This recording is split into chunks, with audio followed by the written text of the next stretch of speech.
Hey, what's up everybody? It's the Crypto Ginger here. Before I get into this video, I want to ask everyone one quick question. What do you truly believe the intrinsic value of XRP should be at this very moment? Yes, I understand that CoinMarketCap has it listed at the time of the recording of this video at roughly around 45 cents per XRP, but given what we know about Ripple, what they're trying to do as far as tackling cross-border payment solutions and settlements, reaching out to as many institutional investors with their protocols, and even with XRP pairings on exchanges, what do you truly believe the intrinsic value for XRP should be set at? I'm bringing it up because there was a research company called Piccolo Research who actually put XRP's intrinsic value roughly around $1.75, which is about a 289% increase in its potential price point. And this is all based on a comparison chart between Ripple and Swift.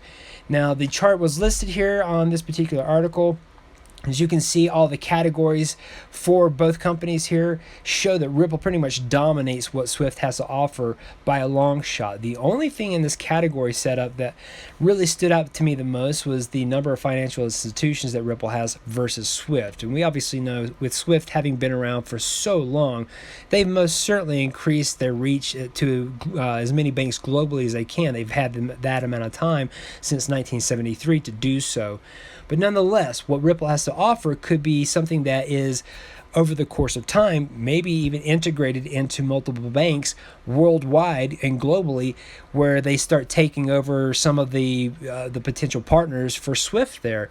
Now, that's all based off of speculation. There's a lot of speculation when it comes to Ripple and Swift, and I would suggest going and researching some of the videos, not only that I've done, but other YouTubers have done, that talk about the integration of these new updates for Swift banks that are linked to them with Temenos, Deloitte, and Ripple. I'll hopefully be able to link here in the video the options for you to go and check that out. But nonetheless, that's an entirely different subject. This is just simply an article based off of this comparison between Ripple and Swift here.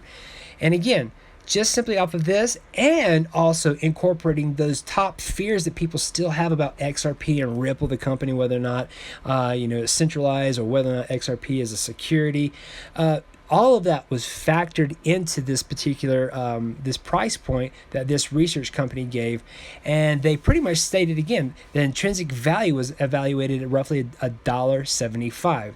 Imagine waking up tomorrow and seeing XRP go from 45 cents to $1.75. That's a 2.89 times increase just overnight, just because of, again, its intrinsic value. Now, something to consider here as well, what the article ends on, is that these estimates used are conservative, as it does not include tokens burnt, the growth of Ripple's market share, the value attributed for error reduction, and market share of other non-bank financial institutions.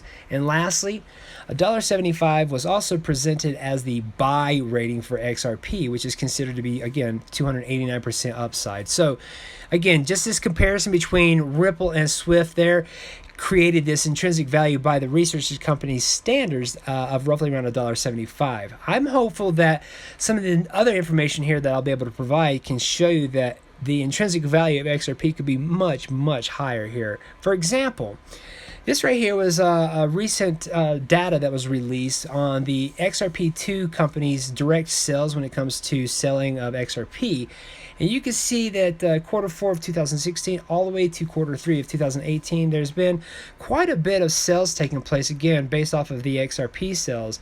But the interesting thing is quarter 3 of 2018 picked up to $98 million in sales. And that is huge, because we've been hearing quite a bit of talks about Ripple, again, having a lot of partnerships with different companies and banks and financial institutions out there.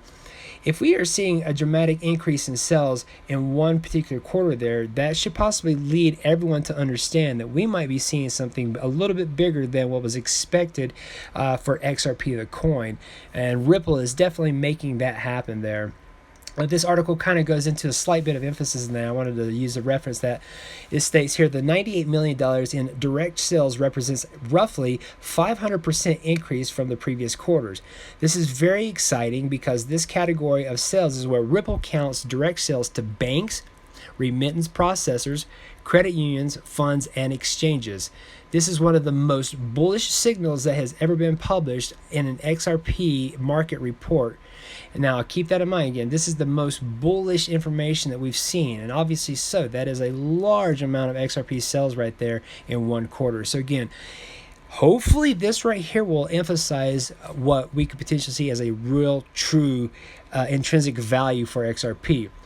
Let's not forget as well, we just recently got reference that ACI Worldwide will support XRP's real-time payment system after customers executed $14 trillion in daily transactions. $14 trillion is unbelievably amazing. And if this is dealing with direct support with XRP's real-time payment solution from this company, and XRP, keep this in mind guys, if XRP got 1% of the $14 trillion going into the coin itself, it would automatically bring it up to its all-time high of around $3.50. If that were to be something incorporated again as part of its intrinsic value, there we see the numbers continuously jump up for the price point. And this is including what was done from that research company with the comparison between Ripple and Swift. So again, we're just adding more intrinsic value on top of XRP, which could then potentially show us what we should be seeing, the real true price point of XRP. Here we have next-gen blockchain platform Elixir gets global investor backing, including Ripple co-founder Chris Larsen. On this article here, it says Ripple's co-founder Chris Larsen and Singapore-based H&D company have become seed investors in this project. So now they're just more or less investing into this company, which could be just simply another expansion for what Ripple has to offer, and possibly even a use case for the XRP coin. What I'm just trying to emphasize here is that we are dealing with additional expansion for the growth of XRP, the coin, and of course even more so the company Ripple there, when we have people from Ripple co-partnering with additional companies. Something else we have here that this is news that we've already talked about. I'm just reiterating this to help you understand that the intrinsic value of XRP could potentially be much, much, much higher than where it's sitting right now. And this is again a reminder, we've already heard Ripple partnering with Santander to adopt Swift GPI. Remember that comparison chart between Ripple and Swift? And now we have reference between Santander to adopt Swift GPI, but yet we already know that Santander has already adopted what Ripple has to offer. When you have Santander working with both Ripple and Swift here, we could potentially see some sort of linking between the two companies there. Of course, we've already heard in the past, we've heard outright that there's some sort of possible denial of these companies all working together there, because I think that things are happening with Swift that might not want to be publicly alerted to, but nonetheless, I think that when we start seeing these subtleties like Santander working with Ripple and working with Swift, we could potentially see that there's got to be a level of connection between Ripple and now Swift, the company there.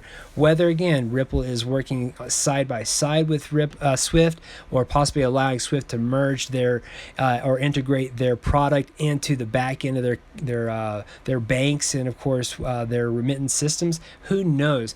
Again, I just find it very interesting that there are multiple links between these companies outright and Ripple, the company. So again, big names connected directly to Ripple, of course, hopefully incorporating the intrinsic value of XRP.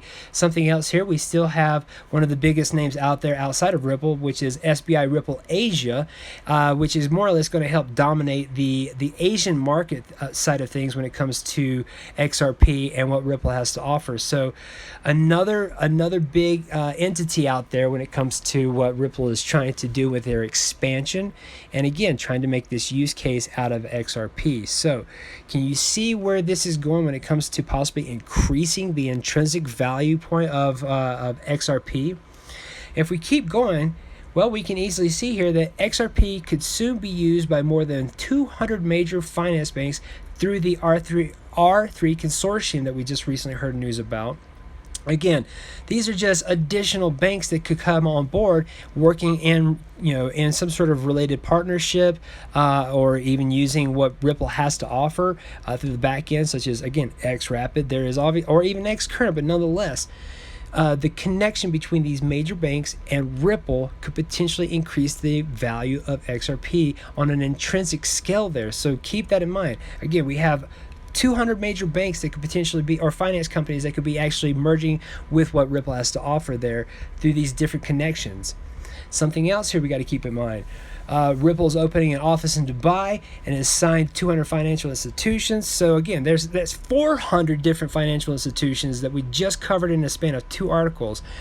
Something else here, Ripple Inc. is in talks with many banks in Germany. So again, an additional amount of banks. So on top of the 400 that we just went over, we possibly have an additional 1,200 different branches just as well. So outside of the 100 branches that this bank Ripple's linked to, which is Rise Bank, owned by DZ Bank AG, there is the possibility of reaching out to roughly 1,000 operative banks. I mean, the list goes on and on, guys. I know I'm getting passionate when it comes to this kind of information, but I'm just trying to explain to you the reach, the amount of banks that we just tackled in the span of 3 different articles here. And then, of course, the comparison between Ripple and what Swift has to offer. And then, of course, the merger between Santander and Ripple, and then Santander working with Swift. You see how all these things are linked together to produce potentially this significantly higher intrinsic value for XRP. And you have to wonder, you really do have to wonder why people sit there and downgrade what XRP is and what Ripple, the company, has to offer, and stating that there's no way by the end of the year we could see, smaller price points hitting for XRP. On a conservative level, I think that at the end of the year we could easily see a $5 XRP, maybe even a $10 XRP. That's if everything is taking its time to get processed. But again, that's me basing it off of some sort of intrinsic value. Will the price change to that by the end of the year? Who knows? It very well could, and it very well could not. I hate using that as a cliche reference there, but nonetheless, the price of any cryptocurrency could go up or down at this point in time. It's just with this information, it leads me to believe that we should be seeing the price point of XRP going up in the next couple months, all the way to 2020 and then some, maybe even just simply depending on how long Ripple will last. My guess is Ripple is going to be out there for quite some time until we do hear of another competitor company that has exactly what Ripple has to offer and then some. I believe outside of that, guys, that's really what I wanted to end on. I just wanted to again ask you guys, what do you personally believe is the intrinsic value for XRP? Given all of this information, I know that a lot of this has already been talked about, but I just wanted to put things in perspective for you all based off of this information. Again, that first article comparing Ripple to Swift, I basically compared Ripple to everybody else that's out there trying to do what Ripple's trying to do, because they have already talked and partnered with so many different institutional investors out there, whether it's banks or institutions or even exchanges. So again, please let me know what you personally believe the intrinsic value of XRP should be at this very moment going into the end of 2018. And where do you even think that we're going to see XRP go by 2020, for example? I'd love to hear what you guys have to say about that. Outside of that, guys, thank you so much for watching. Thank you for spreading the word out and getting as many people on board. This channel has definitely been growing. So thanks again, guys, and hope you enjoy this video. And hey, if you enjoyed what you saw, please hit that like button. It definitely helps get this information out there to as many people as we possibly can. And also share this content out with everybody. And if you're new to this channel, please hit that subscribe button. This channel has been growing by leaps and bounds, and I could not have done it without you guys. If you really want to help this channel grow, please donate to my Patreon page. Even $1 a month would be amazing and would absolutely go right into my channel to make it more professional for you guys and allow me to create even more content. Thanks again for watching, guys, and have a wonderful day.